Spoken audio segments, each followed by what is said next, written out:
வணக்கங்க, எல்லாரும் எப்படி இருக்கீங்க? நல்லா இருக்கீங்களா?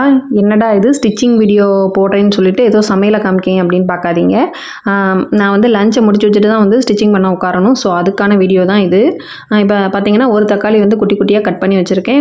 ஒரு லெமன் சைஸ் அளவுக்கு புளி எடுத்திருக்கேன். இப்போ வந்து தேங்காயையும் சின்ன வெங்காயத்தையும் வந்து நான் அரைச்சிக்க போகிறேன் மிக்சியில் போட்டு. இதெல்லாம் பார்த்தா உங்களுக்கு என்ன குழம்பு வைக்கிற மாதிரி ஒரு ஐடியா வந்திருக்குன்னு யாராவது பார்க்குறவங்க கமெண்ட் பண்ணுங்கள். இப்போ வந்து புளியை வந்து நல்லா வந்து கரைச்சி ஊற்றியாச்சு, 2-3 திருப்பு கரைச்சாச்சு. அதுக்கப்புறம் வந்து அந்த தக்காளியை வந்து இந்த புளி தண்ணியில் தூக்கி போட்டாச்சு. இப்போ வந்து அடுத்து வந்து இந்த பொடியை பார்த்தா எல்லோரும் கண்டுபிடிச்சிருவீங்க. இது வந்து புளிக்குழம்பு பொடி வீட்டிலேயே திரிச்சது. ஒரு 8 ஸ்பூன் அளவுக்கு நான் அதில் போட்டிருக்கேன். அடுத்து 1 ஸ்பூன் அளவுக்கு வந்து வத்தப்பொடி, அடுத்து வந்து 1/2 ஸ்பூன் அளவுக்கு மஞ்சப்பொடி. இது எல்லாமே வந்து நம்ம போட்டாச்சு. இதை வந்து நல்லா கலக்குன்னு கலக்கியாச்சு. இப்போ வந்து இதை வந்து நல்லா கொதிக்க விட்டுடலாம். கொதித்து வச்சதுக்கப்புறம் இதில் வந்து நான் மொச்சப்பயிர் வந்து நைட்டே ஆல்ரெடி வந்து ஊற வச்சுருந்தேன். அதை வந்து ஒரு 5 விசில் அளவுக்கு குக்கரில் வந்து வேக விட்டு எடுத்து இதில் போட்டிருக்கேன். அடுத்து வந்து தேங்காய் வெங்காயம் அரைச்சிருப்போம் இல்லையா, அதையும் வந்து இதில் போட்டாச்சு. இப்போ நல்லா தரன்னு கொதிக்கி இந்த டயத்தில் வந்து இறக்கிட்டு நம்ம தாளிச்சிடலாம். தாளிக்கிறது ஆல்ரெடி எல்லாருக்குமே தெரியும். எண்ணெய், கடுகு, நம்ம வந்து வெங்காயம், கருவேப்பிலை இது எல்லாமே போட்டு நல்லா வதக்கிட்டு அதில் ஊற்றிடலாம். இப்போ மொச்சை குழம்பு அருமையாக தயாராகிட்டு, இதுக்கு வந்து தொட்டுக்கிட்ட இன்றைக்கி வந்து வெஜிடபிள் ஒன்றும் இல்லை. அதனால் வந்து நான் வந்து அப்பளம் தான் பொரிக்க போகிறேன். ஒரு சைடு வந்து கிரைண்டர் ஓடிக்கிட்டு இருக்கு. அந்த வேலையை முடிச்சு வச்சுட்டு அடுத்து வந்து இப்போ தைக்க உட்காந்துட்டேன். இப்போ வந்து ஆல்ரெடி போன வீடியோவில் பார்த்துருப்பீங்க தலகாணி உரை வந்து எப்படி கட் பண்ணணும் அப்படின்னு. இது வந்து ஸ்டிச்சிங் வீடியோ தான். இப்போ கட் பண்ணதை வந்து நான் எடுத்திருக்கேன். இப்போ வந்து மேலே வந்து 1 இன்ச் அளவுக்கு வந்து நம்ம மடிச்சடிக்கணும் இல்லையா, அந்த இதை வந்து மடிச்சடிச்சிடலாம். அப்படியே கட்டிங் வீடியோ பார்த்தீங்கன்னா அதில் உங்களுக்கு நான் சொல்லியிருப்பேன். 1 இன்ச் அளவுக்கு மேலே விட்டுருப்போம் தையல் போடுறதுக்காக. அதை வந்து நம்ம அப்படியே வந்து மடக்கி அடிச்சிடலாம். பார்க்காதவங்களுக்கு டிஸ்கிரிப்ஷன் பாக்ஸில் லிங்க் கொடுத்துருப்பேன், செக் பண்ணி பாருங்கள்.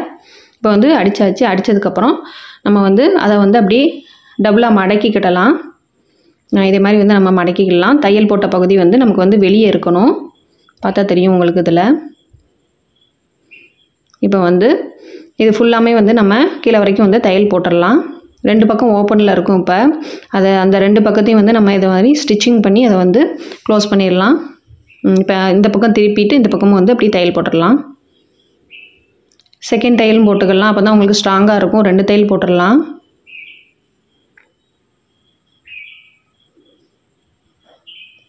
ரெண்டு தையல் இப்போ போட்டாச்சு.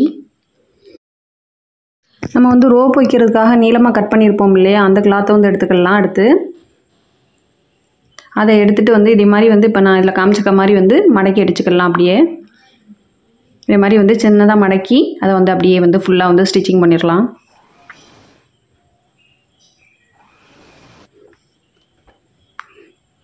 இப்போ வந்து இதை வந்து 2ஆக மடக்கியாச்சு. அதுக்கப்புறம் வந்து இன்னொரு மடக்கிட்டு அதை வந்து அப்படியே கட் பண்ணி எடுத்துடலாம். இதில் வந்து நமக்கு 4 கயிறு வந்து கிடைக்கும்.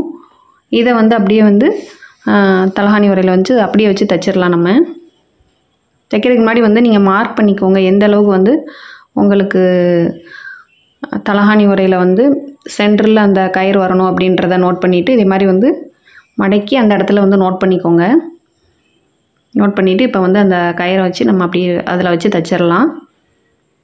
மிஷினில் வந்து ஸ்ட்ராங்காக தையல் விழுறதுக்காக வந்து மிஷினோட ஃப்ரண்டில் வந்து ஒரு இது மாதிரி கொடுத்துருப்பாங்க. அதை வந்து நல்லா ஸ்ட்ராங்காக இழுத்து விட்டு நமக்கு தையல் போட்டுக்கலாம். அது வந்து பேசிக்காக எல்லாருக்குமே தெரியும். அந்த தையலை வந்து நல்லா ஸ்ட்ராங்காக போட்டுக்கலாம். இப்போ வந்து கயிறு வச்சு தைச்சாச்சு. நமக்கு தைச்சதுக்கப்புறம் வந்து இதே மாதிரி இருக்குது. தலகாணி உரை ரெடி ஆயிடுச்சு. இப்போ இதே மாதிரி வந்து ஃபுல்லாக எல்லாத்தையுமே வந்து நம்ம ஸ்டிச் பண்ணிக்கலாம். மதியம் லஞ்சு முடிச்சுட்டு அதுக்கப்புறம் வந்து மாவெல்லாம் அரைச்சி வச்சுட்டு தைக்க உட்காந்தேங்க. இது வந்து நமக்கு 9 தலகாணி உரை வந்து கொடுத்துருந்தாங்க. 9 தலகாணி உரையுமே வந்து நமக்கு இப்போ ஒரு தலகாணி உரையோட ரேட் வந்து நமக்கு வந்து 20 ரூபீஸ் வந்து நான் வாங்குகிறேன். அப்போ வந்து 9 தலகாணி உரை 9×2=18 நமக்கு வந்து 150 ரூபா வருது. பேசிக்காக டெய்லரிங் தெரிஞ்சவங்க கூட இதே மாதிரி இது வந்து தைச்சி கொடுத்து மாதம் வந்து ஒரு அமௌண்ட் வந்து நீங்கள் வந்து சேவ் பண்ண முடியும். கண்டிப்பாக வந்து ஓரளவுக்கு நல்லா தைக்க தெரிஞ்சவங்கலாம் வந்து இதே மாதிரி வந்து ஆல்ட்ரேஷன் பண்ணி சுடிதார் ஆல்ட்ரேஷன், ப்ளவுஸ் ஆல்ட்ரேஷன் இதெல்லாம் வந்து நீங்கள் பண்ணி கொடுக்கும்போது வந்து கண்டிப்பாக வந்து ஒரு அமௌண்ட் வந்து நீங்கள் வந்து கண்டிப்பாக சேவ் பண்ண முடியும் வீட்டுக்கு. இந்த வீடியோ பிடிச்சிருந்துச்சுன்னா மறக்காமல் என்னோடய சேனலை சப்ஸ்கிரைப் பண்ணிக்கோங்க. இதே மாதிரி யூஸ்ஃபுல்லான வீடியோஸோடு வந்து நான் அடுத்த வீடியோவில் வந்து உங்களை பார்க்குறேன். அது வரைக்கும் நன்றி, வணக்கம், தேங்க்யூ.